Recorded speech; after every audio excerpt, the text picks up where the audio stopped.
Hi guys! Welcome to Kotse Eskwela. Hi! Hello! Mag-share na naman ako ng bagong product dahil alam ko magugustuhan nyo to. Sa mga wala pang dashcam dyan, may isi-share si Kotse Eskwela. Siyempre, maganda to para sa akin dahil papakita ko sa inyo ang unboxing at saka mga reviews ko. Siyempre, install ko yan sa sasakyan ko. Papakita ko yan lahat sa inyo. Okay, simulan na natin. Eto na. Guys, ito yung DD Pie. Bubuksan natin para makita nyo. Okay, siyempre, unbox ni Kotse Eskwela. Ay, sorry. Yan. Naka-plastic siya. Siyempre, sealed na sealed. Ayan. Guys, yung lalagyan niya, parang cellphone, siyempre. Anong klaseng DTP yan? DD Pie is, wait lang guys ha, ang DD Pie Mini Pro Dashcam 1296p Full HD na to.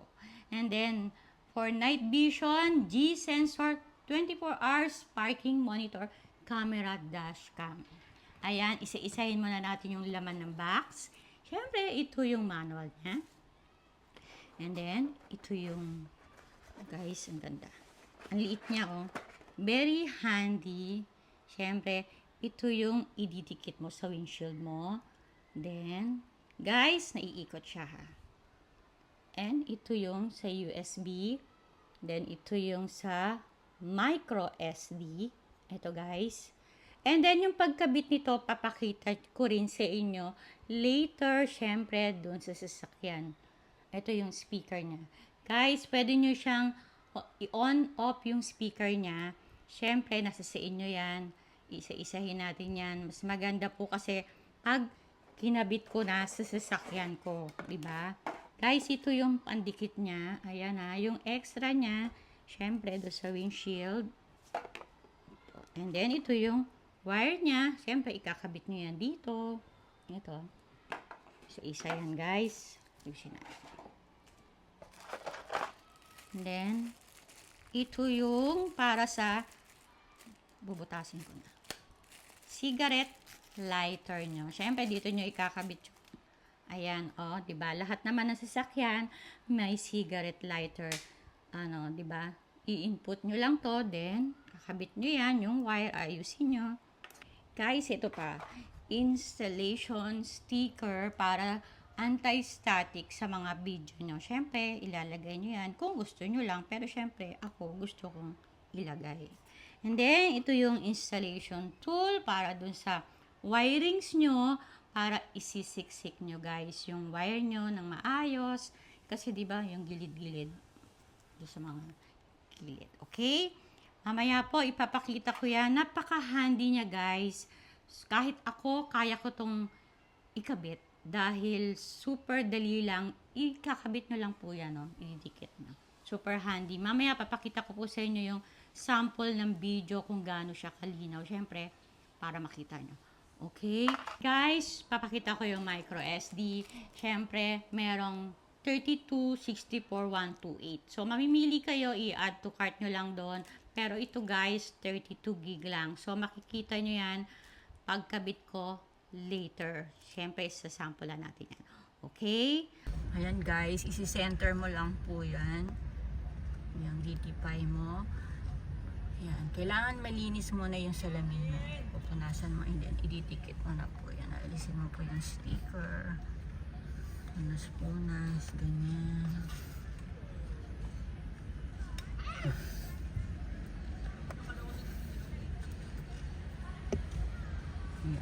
Center mo lang yun, guys.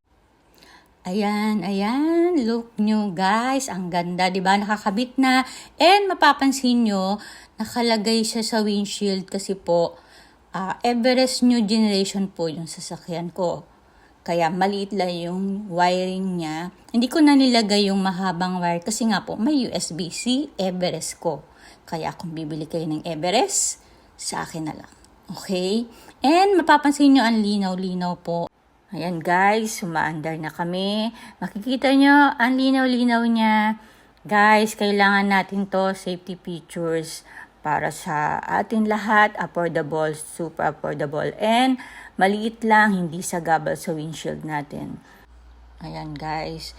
Siya nga pala, tayo mga babae, pwede na magkabit ito. DIY lang siya. Napaka-handy. And walang sagabal talaga sa windshield. Inulit ko yon dahil maganda talaga siya. Okay, nasa description box po yung link kung saan mabibili ang DD5 camera. Ang presyo niya, 2,149. And then, mamimili kayo ng micro SD nyo, 32, 64, or 128 gig. So, i-add yan sa presyo. Okay? And then, 1296 UHD resolution na po siya. And then, sa night vision, supports recording in a dark environment. Super capacitor for longer battery life. Mas matibay po siya. And then, 330 degrees, marorotate po yan. Pwede pong iharap sa inyo. And then, yung loop recording naman, pag naubos na po yung 32 gig nyo, malilipat na po, yan, madidelete na po yan sa panibago. Okay? Ayan, ang linaw-linaw po yan guys. So, tignan nyo, ang ganda-ganda talaga. Guys, excited na ako sa long drive ko kasi mag-out of town kami. Doon ko masusubukan yon. Ayan guys, gabi na, makikita nyo malinaw pa rin yung dinadaanan natin dahil lang sa DD5. Kaya ayan, bumili na kayo guys para meron na tayong DD5. Okay? Abangan nyo po yung susunod na vlog ko na isang model na Z40 with rear cam. Actually, lalagay ko yun doon sa isang sasakyan. Iba-vlog ko rin, kaya abangan nyo. And don't forget to subscribe, Kotse Eskwela, para sa mga bagong vlog at mga murang sasakyan.